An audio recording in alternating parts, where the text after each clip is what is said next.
এসেছে আমাদের বাংলা ভাষা, ভাষা কি জন্ম নেয় মানুষের মতো? না, ভাষা মানুষ বা তরুর মতো জন্ম নেয় না। বাংলা ভাষা ও মানুষ বা তরুর মতো জন্ম নেয়নি। এখন আমরা যে বাংলা ভাষা বলি 1000 বছর আগে তা ঠিক এমন ছিল না। La langue bengali est apparue il y a environ 1000 ans et contrairement à ce qu'on croit souvent, elle ne vient pas directement du sanskrit, mais elle vient d'une forme, d'une langue populaire, d'un prakrit appelé Magadhi. Le bengali, en tant que langue, englobe plusieurs régions, et notamment une région qui se trouve au Bengale occidental, qui est le Bengale occidental, et une région qui est aujourd'hui le Bangladesh. Donc le bengali en tant que langue transcende complètement la frontière. En revanche, on peut dire qu'il y a eu un changement assez marquant au XXe siècle, à savoir que l'épicentre de la langue bengali, mais dans un sens académique, et dans un sens de production littéraire, artistique, était plutôt situé au Bengale occidental, à Calcutta. Et puis cet épicentre s'est progressivement déplacé dans les années 50, 60, et en particulier après l'indépendance du Bangladesh, cet épicentre s'est déplacé du côté de Dhaka, et c'est aujourd'hui plutôt du côté de la Bangla Academy, c'est-à-dire de l'Académie du Bangladesh, l'Académie du Bengali au Bangladesh, que se trouve l'épicentre de cette grande communauté linguistique. Cette langue s'est développée avec une littérature très riche pendant toute la période médiévale, et c'est surtout à partir du 15e, 16e et 17e siècle qu'on a une littérature très abondante qui reflète une culture presque exclusivement orale. Et à partir du 19e siècle, grand changement, comme pour la plupart des langues de l'Asie du Sud, c'est que l'écrit devient important. Une presse prend naissance, une prose littéraire en même temps, une éducation en bengali se met en place, et donc à partir du 19e siècle, le bengali, dans le cadre de ce qu'on appelle souvent la Renaissance bengali, fait son entrée dans la modernité. On peut dire que cette entrée dans la modernité, symboliquement au moins, elle est visible avec l'obtention par un écrivain bengali en 1913, Rabindranath Tagore, du prix Nobel de littérature. L'histoire de la littérature bengali, bien sûr, au 19e siècle, fin du 19e siècle, puis pendant toute la première partie du 20e siècle, elle est très liée au combat pour l'indépendance, au nationalisme indien. Et elle se complique après, dans la deuxième partie du XXe siècle, après les indépendances de 1947, par le combat du peuple du Bengale de l'Est, actuel Bangladesh, pour que sa langue soit reconnue. Au XXe siècle, le bengali a été une langue de combat. C'est une composante essentielle de la manière dont les Bangladais aujourd'hui, mais même les Bengalis de manière générale, y compris ceux qui sont en Inde, conçoivent et représentent leur identité. C'est une facette extrêmement importante du nationalisme et même d'une manière générale de l'identité nationale des Bengalis. Ce combat, il a commencé très tôt. Il a commencé au début du XXe siècle, lorsque les Britanniques, aidés par des élites locales, cherchaient à diviser le Bengale, soi-disant pour mieux le gérer, mais également pour essayer de limiter et de freiner les élans nationalistes des Bengalis. Alors, lorsque l'on pense à l'Asie du Sud, en particulier au XXe siècle, et aux affirmations d'identité, on pense principalement à ce qu'on appelle le communalisme, c'est-à-dire la division entre les différentes communautés religieuses qui a été impulsée par certaines organisations et en même temps relayée par l'action des colonisateurs britanniques. Mais On oublie parfois que dans certaines parties de l'Asie du Sud, le facteur linguistique, plutôt que religieux, a prédominé dans la vie politique. Et c'est le cas du Bengale oriental en particulier, qui va devenir le Pakistan oriental en 1947, lorsque l'Inde et le Pakistan deviennent indépendants et que la région est partitionnée entre un pays à majorité hindoue et un pays à majorité musulmane. Les Bengalis, à partir de 1947-1948, vont faire en sorte que leur langue, qui est majoritaire au sein du Pakistan alors, que leur langue soit reconnue comme langue officielle de l'État pakistanais. Et ça va être un combat qui va commencer dès les premières années du Pakistan. Un combat qui va être extrêmement violent, puisque au départ, la langue officielle du Pakistan devait être l'ourdou, et l'ourdou seul. Les Bengalis vont, en particulier les étudiants, les intellectuels, des journalistes de profession urbaine, vont organiser un mouvement à partir de 1948 qui va être centré sur l'université de Dhaka, un véritable foyer de nationalisme, un véritable foyer de nouvelles idées qui veulent défendre avant tout l'émancipation et la libération, je dirais également la libération culturelle, linguistique du peuple bengali. Cela va se cristalliser autour d'une journée tragique, celle du 21 février 1952, où les étudiants ainsi que des professeurs manifestent dans l'université de Dhaka, toujours pour revendiquer le bengali comme langue officielle du Pakistan. La police va intervenir, tirer sur la foule et faire un certain nombre de martyrs qui vont être les piliers, les moteurs aussi de ce mouvement pour la langue qui commence alors et qui va prendre de plus grandes proportions dans les années 50. Ce mouvement pour la langue, Bhasha Andolan, donc le mouvement pour la langue, a été lancé par de jeunes étudiants, de jeunes leaders qui veulent mettre entre parenthèses les composantes religieuses ou communautaires de la nation pour mettre en avant la langue, la question linguistique.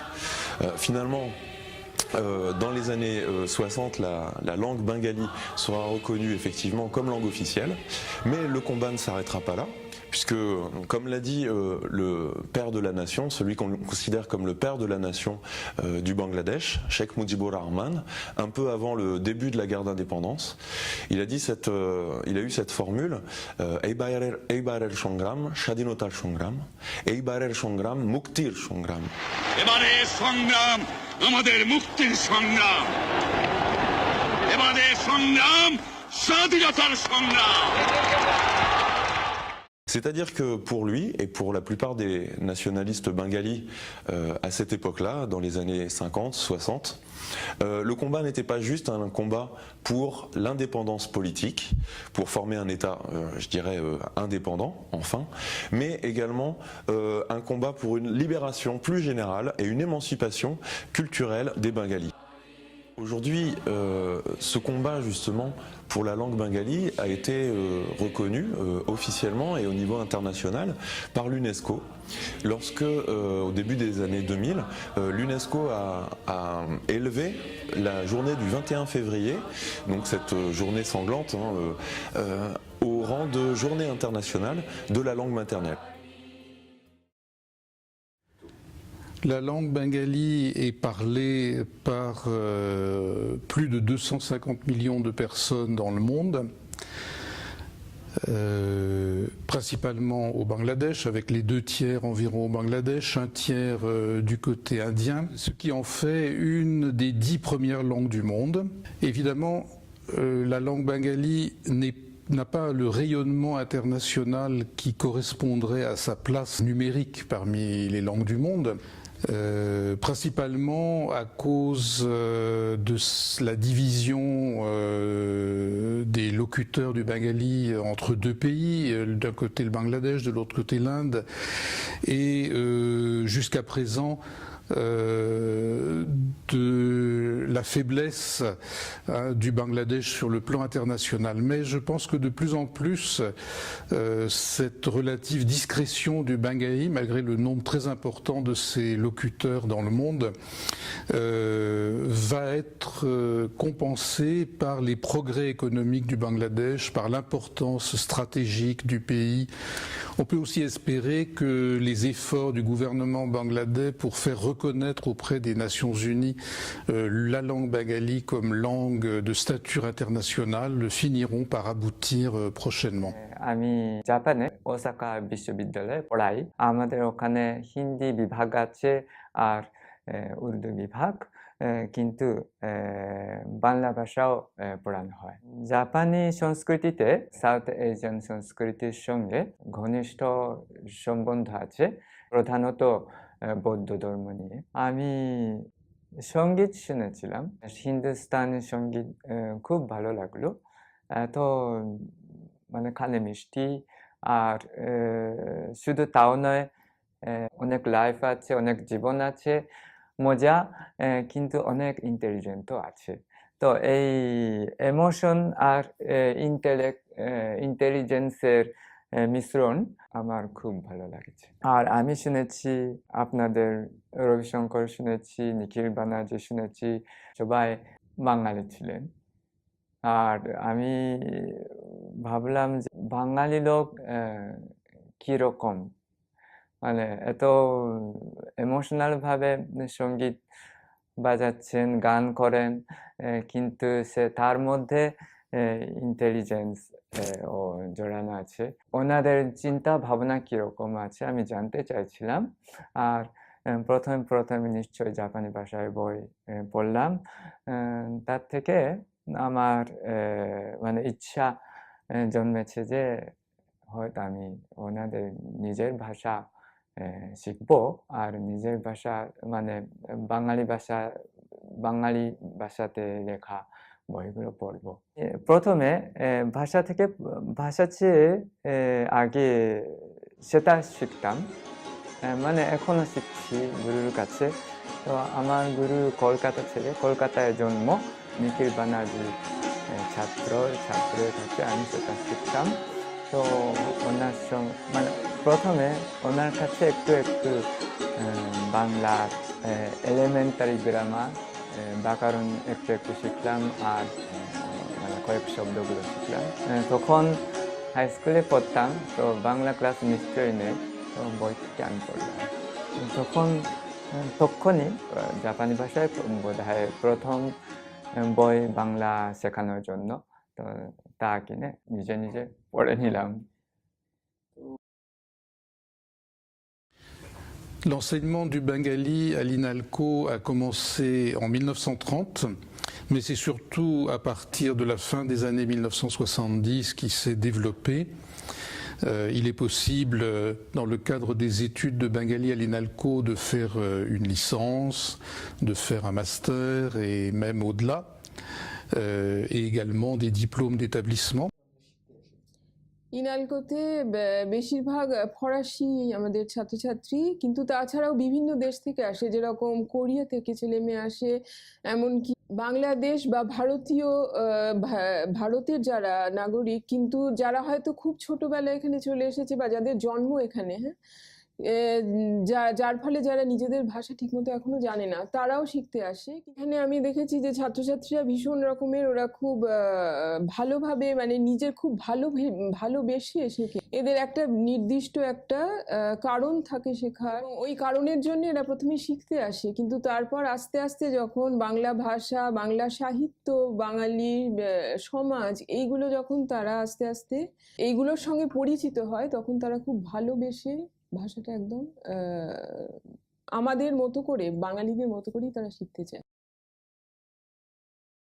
আমি তাহলে মনে করো 25 বছর আগে প্রথমে বাংলাদেশে গিয়েছিলাম। আমি ওই সময় চলচ্চিত্রের উপর একটু পড়াশোনা করতাম, এবং আমি ফিল্ম এডিটর হিসেবে কাজ করতে শুরু করেছিলাম। এই পরিস্থিতিতে আমি এক সময় আমার ইচ্ছা হয়েছে বাংলাদেশে যেতে এবং ওখানে একটা ছবি বানাতে। এবং আমি ওই সময় তো বাংলা জানতাম না, তবু আমার বাংলা শিখার খুবই ইচ্ছা হয়েছিল। এই কারণে যে যাদের সাথে আমার ওখানে পরিচয় হয়েছে তারা কিন্তু ইংলিশ ভাষা তেমন জানতো না এবং তাদের সাথে কথা বলার ইচ্ছা ছিল।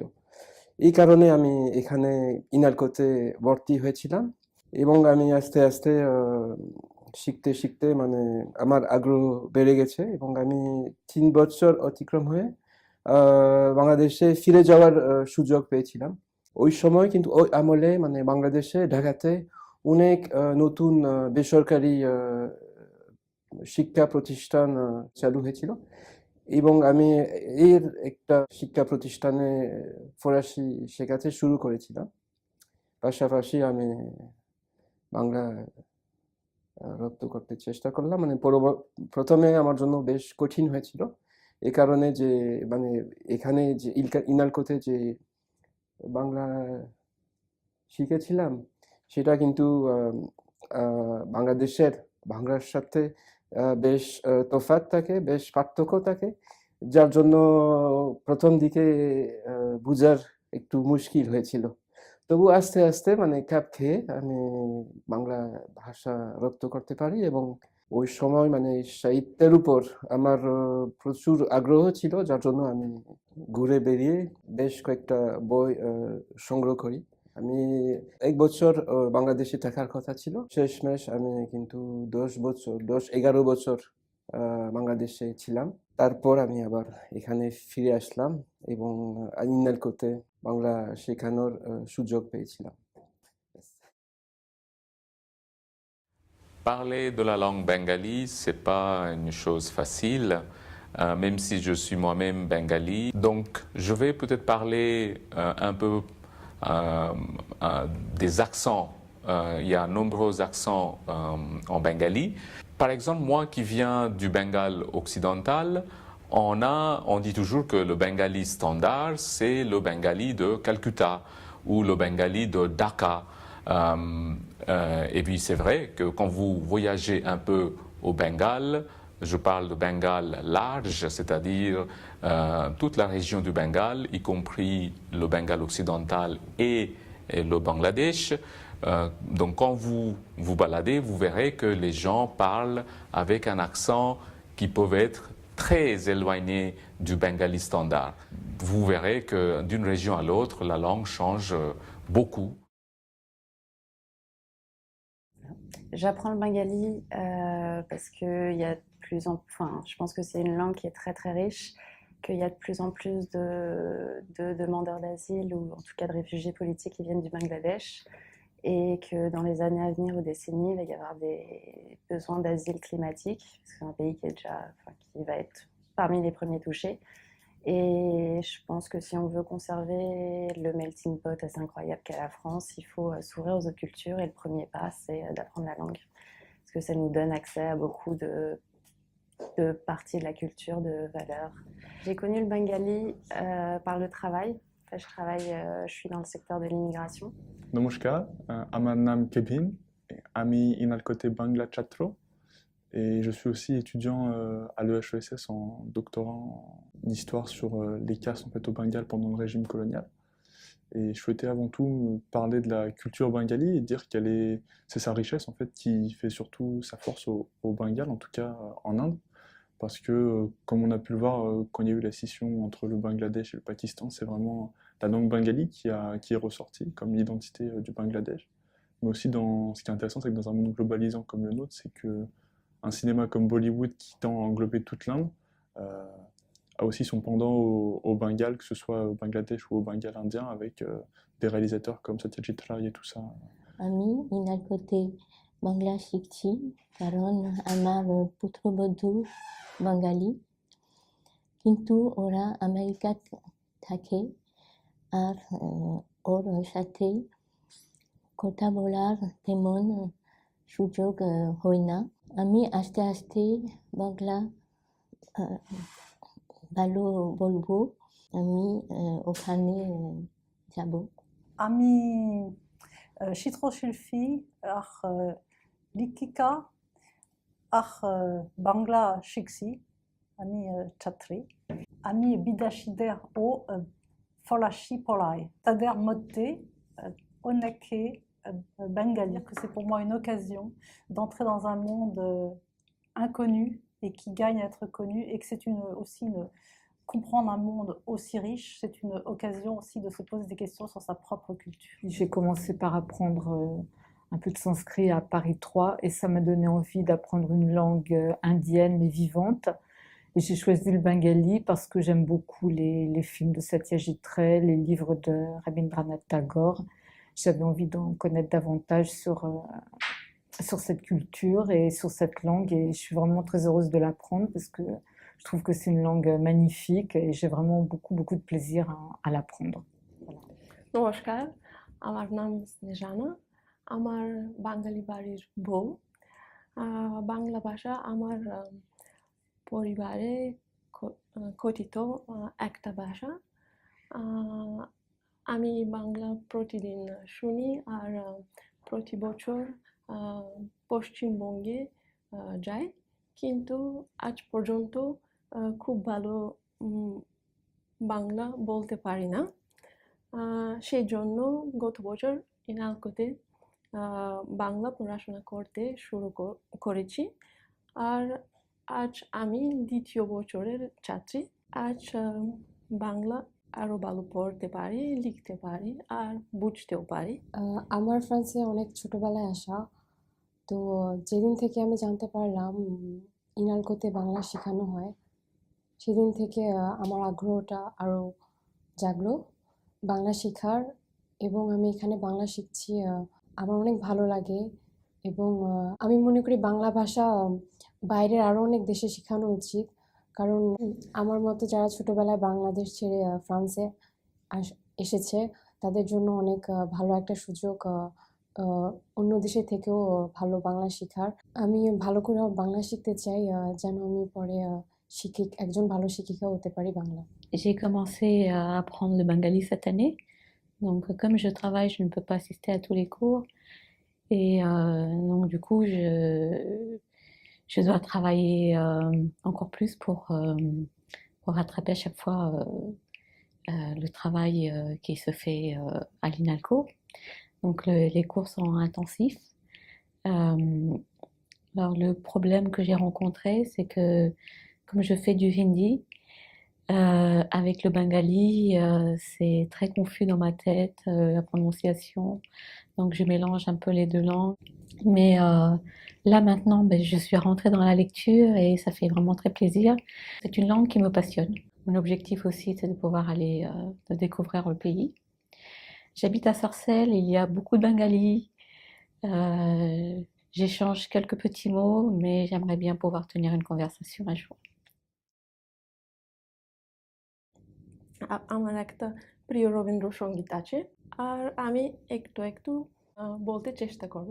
মেঘ বলেছে যাবো যাবো, রাত বলেছে যায়, সাগর বলে কুল মিলেছে, আমি তো আর নাই। আমি সুনীল গঙ্গোপাধ্যায়ের একটা কবিতার একটুখানি পড়ে শোনাচ্ছি। কবিতাটার নাম হলো নিজের কানে কানে। এক সময় মনে হয় বেঁচে থেকে আর লাভ নেই, এক সময় মনে হয় পৃথিবীটাকে দেখে যাব শেষ পর্যন্ত, এক সময় মানুষের ওপর রেগে উঠি, অথচ ভালোবাসা তো কারুকে দিতে হবে। জন্তু জানোয়ার গাছপালাদের আমি ওসব দিতে পারি না। এক সময় ইচ্ছে হয় সব কিছু ভেঙে চুড়ে লণ্ডভণ্ড করে ফেলি, আবার কোনো বিরল মুহূর্তে ইচ্ছে হয় কিছু একটা তৈরি করে গেলে মন্দ হয় না। একটা বাউল গান শোনাবো। জীবন পুরের পথিক রে ভাই, কোনো আমায় সাথে নাই, কোথাও আমার মনের মানুষ পেলাম না, কোথাও আমার মনের মানুষ পেলাম না